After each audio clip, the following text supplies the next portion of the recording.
안녕하십니까, 엘리엇입니다. 네, 국토부 실거래가 시장방송을 시작하도록 하겠습니다. 애니메이션을 만들어서 막 이렇게 저렇게 했더니 버튼 누르는데 정신이 하나도 없네요. 네, 뒤통수 미남 엘리엇 오랜만에 인사드립니다. 이건 또 초점이 좀 안 맞아가지고, 네, 뒤통수가 잘 안 보이네. 이제 좀 보이나?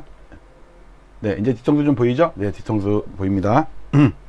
네, 방송 시작하도록 하겠습니다. 제목, 가을비 뽕잎처럼 떨어지는 잠실 아파트. 잠실 아파트뿐만 아닌데 그냥 대표로 제가 잠실 아파트라고 한 거예요. 지금 계속 실거래가가 최근 거래에 비해서 자꾸 저점을 깨는, 그러니까 1년 신저치, 6개월 신저치 이런 식으로 나옵니다. 배경은 제가 2021년 서울 아파트 대포나기 시작된다라는 예고편을 썼었는데, 그게 실제로 2021년 10월, 작년 10월에 상투치고 서울 아파트 대포나기 시작됐다. 현재 완료형, 미래형이 아니라 이제 시작될 거라는 게 아니라 이제 이미 시작됐다는 거. 그리고 저는 이미 아파트를 팔고 전세 살면서 곧버스와 달러에 투자를 하고 있습니다. 현재도 보유하고 있고요. 네, 진행하도록 하겠습니다. 오늘 방송할 내용은 이렇습니다. 국토부 실거래가를 전수 다운받아갖고 그중에 서울 400개 단지, 주요 대형 단지들 400개 단지를 조사한 거고요. 나중에 그래프로 설명을 드릴 겁니다. 모든 자료는 알집으로 꺼서 네이버 카페에 올려놓으니까 부동산, 주식, 환율, 채권 이런 모든 자료는 방송한 자료 그대로 알집으로 꺼서 올려놓으니까 멤버십 술친구 회원에 가입하셔서 많이들 다운받으시고 영상도 보시고, 거기에 또 해외 4,000개 정도 차트 보실 수가 있거든요.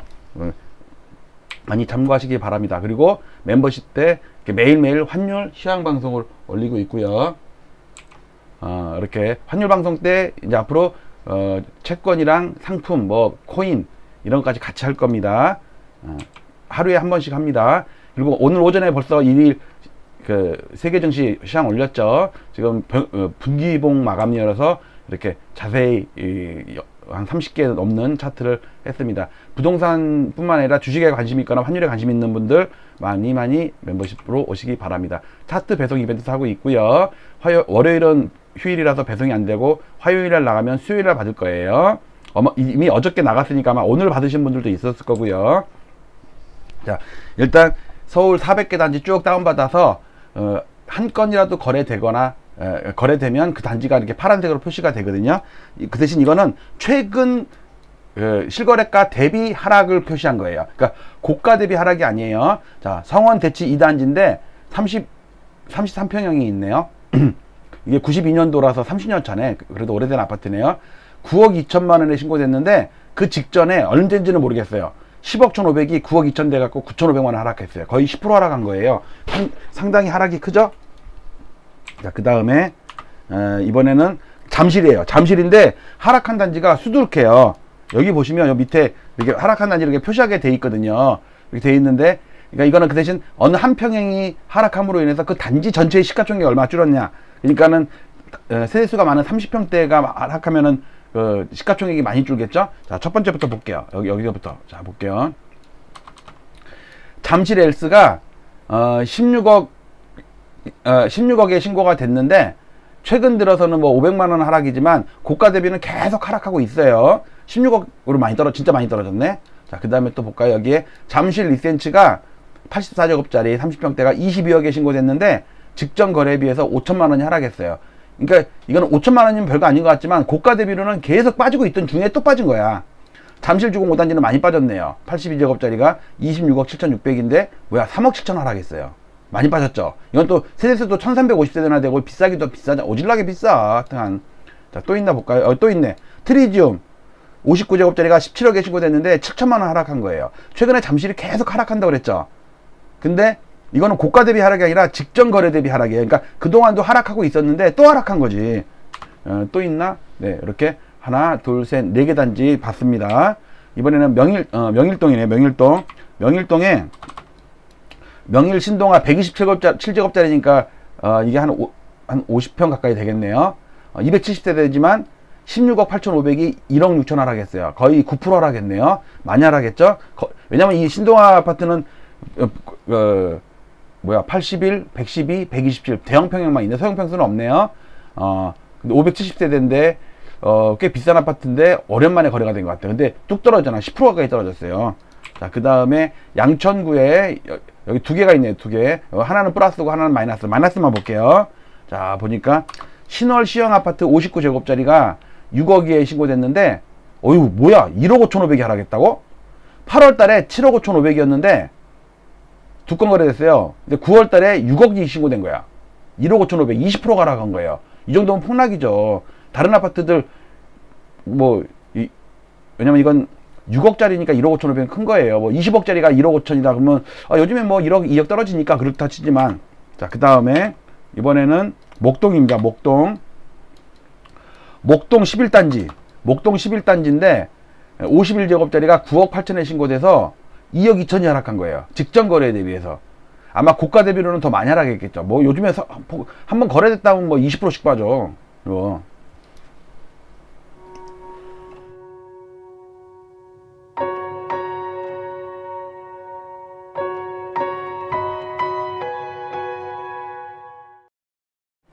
어휴, 기침이 나와서 잠깐 마이크를 껐습니다. 자, 이번에는 성동구 광진구에 두 개가 있네요. 두 개.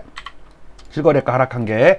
딱 보니까 여기에 옥수파크힐 59제곱짜리가 14억 2천에 신고됐는데, 직전 거래에서, 직전 거래라고 했다 지난달이야, 지난달. 지난달에 비해서 9천만 원이 하락했어요. 11억 5천에 두 건 거래된 다음에 14억 2천이야. 그냥 9억이 그냥 하락해버리네. 또 밑에 거는 뭐냐면, 행당한진, 여기 엄청 큰 세대죠. 큰 대단지. 여기 별표가 있다는 얘기는요, 시가총액 상위 100등 안에 든다는 얘기예요. 옥수 리버젠도 마찬가지고, 행당한진도 마찬가지고, 2200세대잖아. 59제곱짜리가 10억 3천에 신고됐는데, 1억 7천이 하락한 거예요. 그 직전에 12억이었는데, 10억 3천에 신고됐으니까. 자, 14% 폭락했어요. 많이 하락하네요. 이번에는 이번에도 성동 광진구인데, 이번에는 어디냐면 워커힐.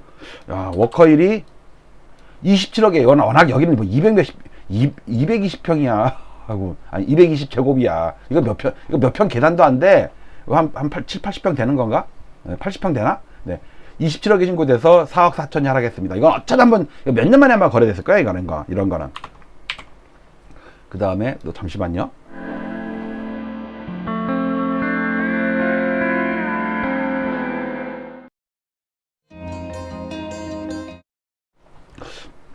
오늘은 왜 이렇게 기침이 나지? 며칠 동안 괜찮았거든요? 프로폴 사먹고 괜찮았어. 자, 노도강 보겠습니다. 노도강의 저 위에, 위쪽에 있는 거는 시가총액이 큰 거예요. 1등부터 따지는 거니까. 제일 위에, 월계 시형 아파트. 이게 미미3이잖아요. 미미3. 미성, 미룡, 삼민가? 삼본가? 거의 4,000세대야. 그 중에 50제곱짜리가 있는데, 1120세대야. 웬만한 아파트 한 두세 개 합쳐놓은 정도야. 한 개 평형이. 6억 4,500에 신고됐는데, 직전 거래에 비해서 3,650만원 하락해서 5.3% 하락했어요. 근데 이것도, 그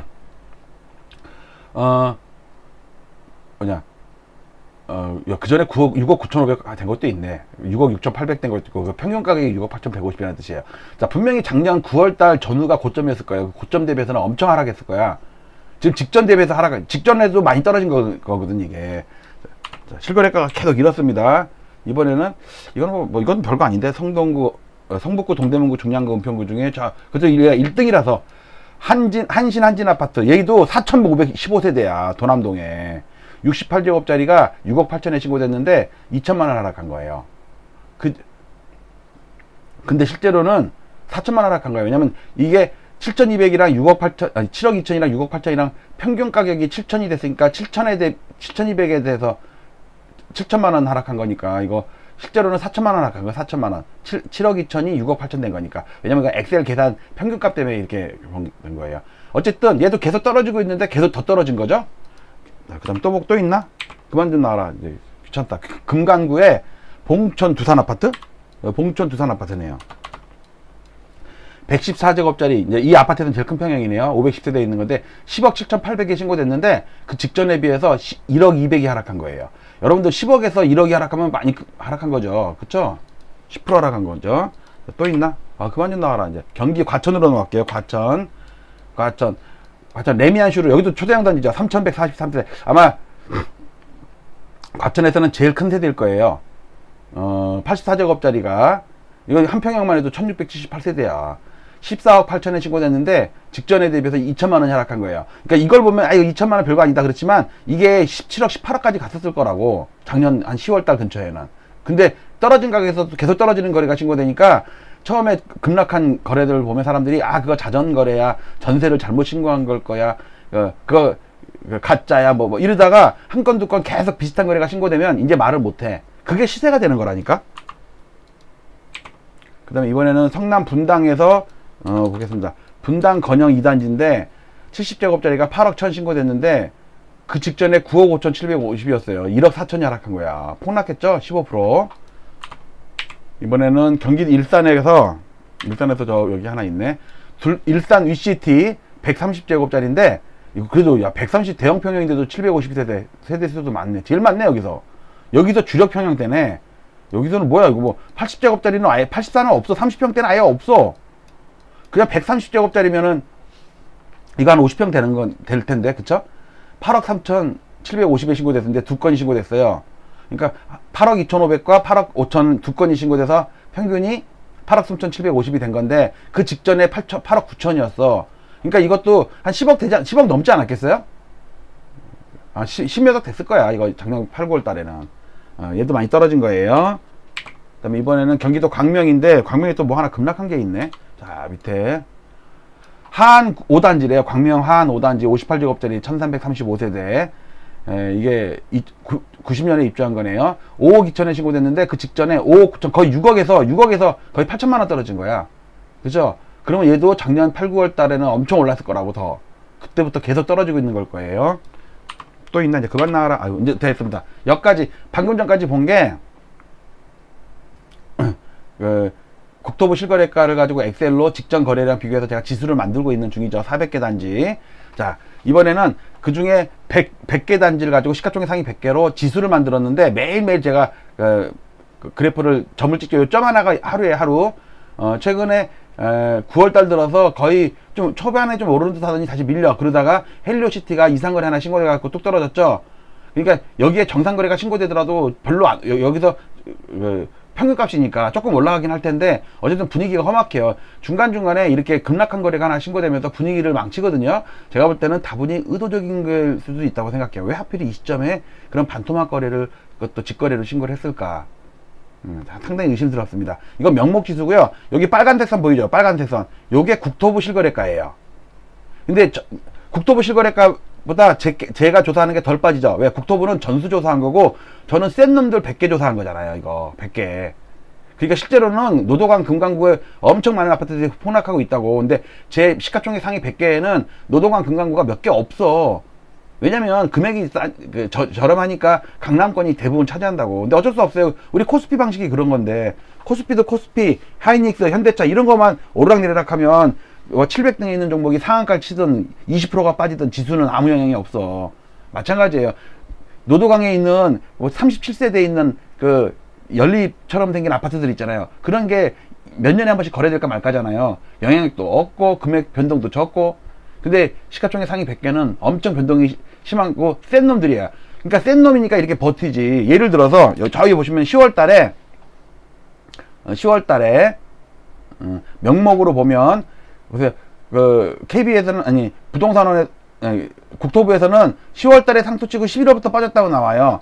근데 제 명목 지수로는 10월 달도 많이 오르고 11월은 별로 안 빠지고 보합이야.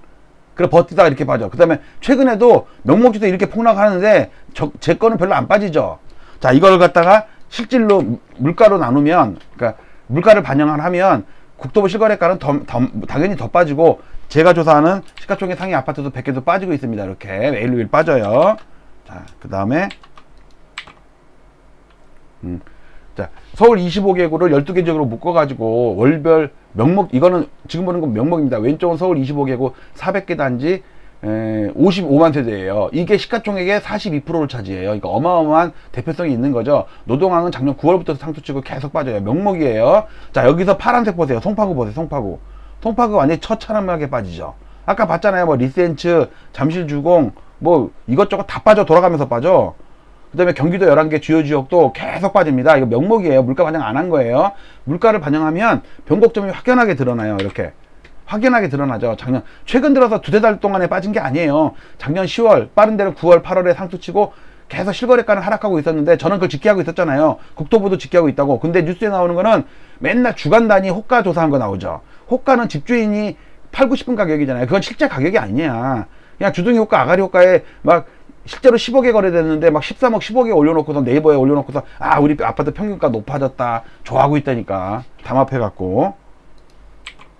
막대 그래프로 본 거는 뭐 이렇습니다. 전반적으로 다 안 좋아요. 그리고 뭐 몇 개 이렇게 이번 달 플러스 된 거나 이거는 그동안 몇 달 동안 급락하다가 최근에 약간 높은 거래 한두 건 신고되면 이렇게 거래가 없다 보니까는 플러스로 돼요. 특히 경기도 쪽은 좀 상당히 안 좋습니다, 지금. 서울은 그나마 좀 버티는데 경기도는 하락하는 게 전반기적으로 하락을 해요. 이거 물가 반영도 안 한 거야.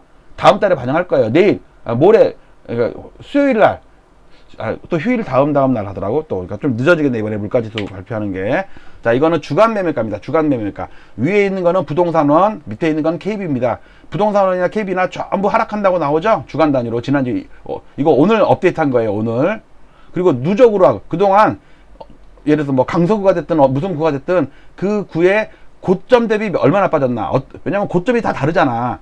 어떤 데는 그 10월 달에, 어떤 데는 뭐 1월 달, 2월 달 다를 거 아니에요. 어쨌든 최고점 대비 얼마나 하락했나 보면요.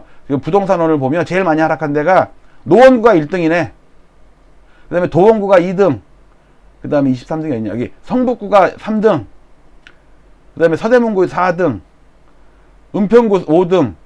종로구 20등. 그러니까 6등이죠.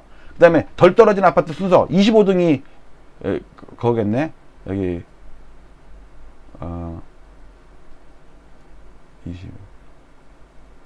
덜 떨어진 데 1등 서초구, 2등 용산구, 3등 강남구, 송파구는 13등이야. 여기 성동구 좀 덜 빠졌네. 그쵸? 동작구도 좀 덜 빠졌네. 광진구도 좀 덜 빠졌네. 예, 그렇죠? 밑에 거는 KB 기준, 위에 거는 부동산원. 이건 제가 맨날 보는 거거든요. 어디가 많이 빠졌나, 누적적으로 많이 빠졌나. 공통적으로 부동산원이나 KB나 둘 다 도봉구가 많이 빠졌다고 얘기는 하네요. 그렇죠? 그리고 강남구에서는 서초구, 용산구가, 강남구가 덜 빠진 거는 확실하고 여기도 확실하고 그 중에서도 송파구가 많이 빠졌네. 송파구 여기서 많이 빠졌고 여기는 이게 몇 등이지? 등수가 이거 몇 등이에요? 몇 숫자가 잘 안 보이네. 넘어갈게요. 자, 이거는 부동산원에서 조사하는 주간 단위 그 시세를 그래프로 이은 겁니다. 최근 들어서 여기 노원구, 도봉구, 강북구 이쪽이 많이 빠지는 거 눈에 확 띄죠. 그 다음에 마포구랑 서대문구 이쪽도 많이 빠지죠. 그 다음에 금천구, 관악구도 많이 빠지죠. 그 다음에 성북구, 동대문구, 중량구, 은평구도 많이 빠지죠. 상대적으로 강남 4구, 강남 3구랑 용산, 그 다음에 여기 강동구랑 뭐 성동구 이쪽이 좀 덜 빠져요. 특히 많이 빠지는 데가 노도강 쪽이 많이 빠지고 이 서대문, 마포가 이렇게 많이 빠지지. 그쵸? 많이 빠지죠. 이거는 이거 부동산원 시세예요. 어쨌든 서울 평균적으로 낙폭을 계속 키우고 있죠. 그러니까 이거는 전주 대비 하락률이고 이거는 그냥 인덱스예요. 인덱스. 확연히 꺾이는 게 기울기가 급해졌죠. 당연히 많이 하락하니까 매주 그 낙폭 최대치를 갱신하고 있잖아. 그만큼 시장이 안 좋아요. 자, 거래를 보면 거래 데이터가 빠졌네. 아까 거래 데이터가 빠졌다. 하여튼 거래 데이터 보면 요 까만 거는 이미 끝난 8월 달이에요. 9월 달은 지금 진행 중이죠. 진행 중인 걸로 시뮬레이션 하게 되면 600건이 안 되는 걸로 나와요. 지금 7월 달에 639건은 확정됐고요. 8월 달도 667건도 거의 확정됐어요. 근데 9월 달이 600건이 안 되는 걸로 시뮬레이션 되는데 이건 이제 좀 두고 봐야 돼요. 어쨌든 600건, 700건도 안 돼. 이제 700건이 안 된다니까. 큰일이야. 그러니까 당연히 급급 매물들만 거래되면서 호가 하나씩 잡아먹으면서 이 거래가 가격이 떨어지는 거래가 되니까 시세는 떨어질 수밖에 없다. 그리고 월별로 봐도 예년 같으면 6월달, 7월달에 거래가 폭발하는 15,000, 14,000 이렇게 거래되는 데가 지금은 1000건이 안 된다고. 1000건이. 그만큼 시장이, 그러니까 부동산 사장님들 다 문 닫게 생겼지. 전세는 그나마 옛날처럼 꾸준해요. 평상시 전세를 살아. 오히려 그 시장이 급락하다 보면 나중에 전세값이 오를 수가 있어요. 왜냐하면 확실하게 하락할 때는 사람들이 매매를 안 하고 전세를 하거든요. 전세 수요가 늘어나잖아. 그래갖고 과거에도 그런 적이 몇 번 있어요. 데이터로 보면. 자, 20년 동안, 22년 동안, 2000년 이후에 이 버블 세븐부터 지금까지 보면은 거래가 줄면서, 거래가 줄죠? 그러면서 시장이 하락으로 돌아섰던 거, 지금도 마찬가지입니다. 그리고 연 단위로 묶은 거래량을 보려는 건데, 연두색이 5천 건이 기본인데, 옛날에 2016년, 17년 보면 5천 건 미만이 없어요. 다 11,000, 13,000, 뭐, 10,000건 밑이면은 되게 많이 거래가 없다는 얘기인데, 지금 이거는 5천 건이 기본인데, 5천 건은 그냥 1,000건을 넘은 적이 올해 3번밖에 없어. 4번밖에 없어. 그리고 이제는 600건대야, 600건대. 그러니 시장이 올라갈 수가 있겠어요. 그리고 각종 보조지표. 여기서 보시는 요게 제 실거래가 지수예요. 실거래가 지수고, 여기에 서울시 KB의 매수 우위 지수. 아니다. 이거 전세 수급 지수, 이거 매매 수급 지수. 요거 계속 빠지죠. 전세 수급도 안 좋아요. 그다음에 이제 부동산원은 변동성이 좀 작아. 매매 수급 지수가 떨어지긴 78까지 떨어졌지만 KB 같은 경우는 지금 20대로 떨어졌어요. 20으로. 전세 수급 지수, 부동산원도 천천히 하락하고 있고, KB는 급하게 하락하고 있고, 하여튼 둘 다 전세든 매매든 수급이 안 좋다. 즉, 사려는 사람이 없다. 매도자는 있는데 매수자가 없다. 그러니까 당연히 거래 시키려면 떨어뜨려서 거래해야 되겠죠. 자, 이거를 5년 동안을 봐도 여기서 우리가 주목해 봐야 될 게 요겁니다. 요거. KB 매매 수급 지수. 그 다음에 KB 전세 수급 지수. 부동산원, 잠깐만요. 이거 부동산원 매매 수급 지수고, 요게 KB 매매 수급 지수네. 급하게 떨어지는 거. 근데 최근에 부동산원도 기울기가 많이 급해졌어요. 위에 거는 전세 수급 지수. KB 전세 수급 지수, 부동산원 전세 수급 지수. 그 다음에 요 까만 거는 매매 수급 동향인데 거의 바닥이죠, 바닥. 전세 수급 동향은 그나마 전세는 그래도 거래가 있는 거야, 분홍색은. 여기 전세 거래 동향이 이렇게 돼 있죠. 하여튼 여러 가지로 안 좋다. 계속 시간이 가면 갈수록 더 폭락세는 진행될 것이다. 자, 2000년 이후에 KB의 매매 수급 지수, 빨간 거거든요. 이 버블 세븐 무너졌을 때도 그렇고 지금도 그렇고 얘가 계속해서 떨어지잖아요. 바닥을 긴다고, 바닥을. 여기 바닥을. 그래갖고 제가 요거 깬다고 얘기했었죠. 그래갖고 요 진짜 이렇게 떨어지잖아. 그다음에 전세 수급 지수도 꺾여요. 전세 수급 지수도. 옛날에도 전세 수급 지수 이렇게 꺾였어. 이렇게 안 좋은 적 많았어. 이렇게 매매가랑 전세가랑 같이 안 좋을 때. 그 다음에 최근 한 5년 동안을 보면 작년 10월 달에 상승 쳤다는 얘기는 했죠. 이거 시가총액 상위 100개로 만든 실거래가 실질 지수예요. 계속 여기서 10월 달에 저항 얻어맞고, 이게 10월 달에 저항선 이거거든요. 이거 제가 장기적으로 얘기한 거. 그 다음에 단기적으로 얘기한 지지선도 깨지면서 급락을 하고 쉬었다가 5월 달에 또 깨고, 즉 8년 지지선을 깼어요. 8년 지지선이 한 요거 얘기하는 거예요. 요거를 깼어요. 그리고서 이거는 큰 의미 있는 지수는 아닌데, 결국은 시장이 좀 무너지지 않겠냐, 그런 생각입니다. 하여튼 여러 가지 지표가 안 좋습니다. 계속 하락이 누적되고 있고요. 방금 본 차트가 이 부분인데, 지금 이 부분인데, 이 부분을 8년 동안을 보면 보세요. 이때 거래가 줄면서 올랐어요. 그러니까 거래가 줄면서 올랐어요. 상승률이 점점 줄었어요. 상승률이 이게 기울기가 안 많아지잖아요. 그게 바로 이거야. 2년 전 동월비가 자꾸 떨어지는 거. 근데 이 현상이 91년도에 거래가 줄면서 올라가고, 그 다음에 상승률도 떨어지면서 올라가고, 야금야금 올라간 거죠. 그래서 2년 전 동월비가 떨어지고 있었다고. 그러니까 매매가가 떨어진 게 아니라 기울기가 줄어든다고. 상승률이 둔화된다는 뜻이죠. 이런 현상이 나타났을 때 상투치고 빠졌다. 근데 버블 세븐 때랑은 다른 게, 이때 거래가 폭발하면서 올라갔어요. 상승률도 폭발하면서 올라갔어요. 그래서 2년 전 동월비랑 얘랑 일치했어. 그래서 같이 빠졌어요. 같이 빠졌어요. 지금은 A 국면이랑 상당히 비슷하다. A 국면을 잠깐 확대를 해보면 요 국면입니다. 노태 대통령 때 상투 칠 때, 그리고 지금 상투 칠 때 너무너무 똑같다. 2년 전 동월비가 상투 친 지 4개월 있다가 상투가 왔고, 얘도 4개월 있다가 6개월이에요. 6개월 있다가 상투 왔고, 여기도 6개월 있다가 상투 왔다. 신기하죠? 정말 똑같죠, 이런 거에. 근데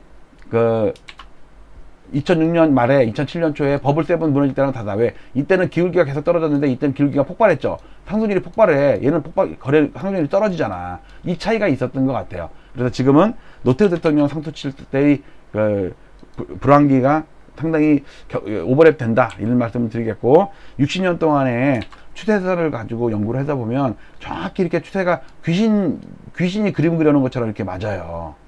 근데 이제 여기서부터 딱 그리면 버블7에 딱 상수 치죠. 어떻게 알고, 이 선을 어떻게 알고. 마찬가지로 87년 저점과 98년 IMF 저점을 딱 이으면 어떻게 알고 박근혜 대통령 취임하면서부터 바닥을 사다가 팡 쳤잖아요. 신기하죠. 이걸 조금 확대해 보면 여기서도 또 잘 올라가다가 요 중위선에 딱 얻어맞고 꺾였는데, 문제는 이번 5월달에 요 8년 지지선이 깨졌다고. 이때도 8년 지지선이 깨지고 나서 서프라임이 왔어요. 무슨 사건이 터졌다고. 저도 조만간에 무슨 세계적으로 무슨 사건 터질 것 같아. 약간 기분이 스물스물 좀 이상하지 않아요? 노태우 대통령 때는 워낙 급하게 올랐기 때문에 4년 지지선이 깨졌고, 3년 동안 빠졌다가 3년 반등했다가 IMF를 맞았고, 이때는 2년 빠졌다가 1년 반등했다가 3년 빠지고, 저는 이때 3년 빠졌다가 2년 올랐다가 또 한 3년 빠지는, 갖고 요 추세선이랑 2030년 2029년 30년에 만날 수도 있다 이런 생각이 들어요. 그러면 저점으로 치면 대충 요 정도가 나와요. 요 정도. 이거는 물가를 감안한 거잖아요. 그러니까 실질로는 한 요 정도, 2016년 정도 아마 가격으로 돌아가지 않겠나 싶어요. 물론 시간은 한 8년 걸릴 거고요. 그러니까 제가 계산한 실질로는 52% 하락인데 명목으로는 한 37%인가 정도, 그 정도 돼요. 근데 37% 하락했다는 얘기는, 37% 하락이라는 얘기는 어떤 아파트는 60% 70% 하락한 아파트가 나오고, 어떤 아파트는 거래가 안 되면서 10% 20%밖에 안 빠진 아파트가 나온다는 얘기예요. 그런 걸 다 평균을 낸 거지. 자, 엘리트 파동을 계산하면 79년에 모든 1파가 끝났다고 봐요. 1파, 2파, 여기서부터 이제 3파가 시작됐는데 그 3파가 이번에 끝났다고 봐요. 여기서 요 파동이 끝났다고 본 거야. 그러면 이 조정파는 이 전체에 대한 조정파예요. 지금 김영삼 대통령, 이거 확대해 보면 김영삼 조정파는 노태우 상승에 대한 조정, 그다음에 이명박 조정파는 노무현 상승에 대한 조정파, 그리고 앞으로 올 윤석열 조정파는 문재인 대통령 상승에 대한 조정파가 아니에요. 전체에 대한 조정이라서 무서운 거예요. 기간도 8년 걸리면서 저는 3, 2, 3 패턴이 나올 것 같아요. 3년 빠지고 2년 반등하고 3년 빠지고, 그래갖고 8년 정도 하락하지 않겠나. 예, 근데 이거 2년 반등할 때는 아주 잘만 고르면 별로 안 빠지고 대대상승보다 먼저 바닥치고 올라가는 그런 게 있을 수도 있다고 생각을 해요. 하필이면 오세훈 서울시장이 버블7 6개월 4월 달이니까 7개월 전에, 이게 7월 달이구나. 7월 달에 당선돼 갖고 4개월 후 있다가 상투가 왔는데, 이번에는 보궐선거니까 달수가 좀 다르죠. 4월이어서 4월 보궐선거였죠. 6개월 후에 상투 쳤어요. 그러면서 보수 대통령, 보수 서울시장, 보수 대통령, 보수 서울시장, 이렇게 보수가 잡으면 항상 아파트가 폭락을 했어요. 진보가 잡으면 항상 아파트가 폭등을 했어요. 이상한 사이클이 우연치 않게 겹치는 것 같아요. 그러면서 금리를 보면, 지금 금리가 과거에도 보면 금리가 바닥치고 오른 다음에 당분간 오르던 아파트 값이 임계치를 넘어서면 아파트가 급락으로 돌아섰다. 지금도 이미 미리 바닥친 시중은행 금리, 기준금리 말고요, 아파트는 같이 오르다가 한 1년 한 몇 개월 있다가 상투 치고서 꺾였다. 근데 앞으로도 금리는 지금도 오르고 있지만 앞으로도 계속 오를 거다. 그런 아파트는 계속해서 악성 매물이 쌓이면서 좀 고전을 면치 못하지 않겠느냐라는 생각이 듭니다. 자, 여기까지 10월 1일자 국토부 실거래가 계약서를 분석한 실거래가 지수, 실거래가 가격도 봤고요. 그래프로 통계적인 수치도 봤습니다. 딱 특징은 가을비 뽕잎처럼 떨어지는 잠실 아파트. 잠실에 뽕잎이 많이 있는 것 같아. 그래서 잠실 아파트는 뽕나무 뽕잎이다. 네, 이렇게 실거래가는 어떤 매일 하면 좋겠지만 하루 이틀 걸러서도 그렇게, 왜냐면 거래가 워낙 없으니까 업데이트 하면 안 변하는 경우가 많아요. 그래서 한 2, 3일 정도 있다가 묶으면 그때야 이제 하락한 거래가 생기니까 지수가 좀 오늘도 좀 빠졌더라고요. 오늘 여기까지 방송하겠습니다. 실거래가 방송 애청해 주셔서 감사드리고요. 주식과 부동산, 환율, 금리, 채권, 상품, 여기에 관심 있는 분들은 멤버십에 가입하셔서 저랑 같이 이 대공황기의 위기 전략 잘 세워서 잘 극복해 나가기를 바라겠습니다. 마치도록 할게요. 감사합니다.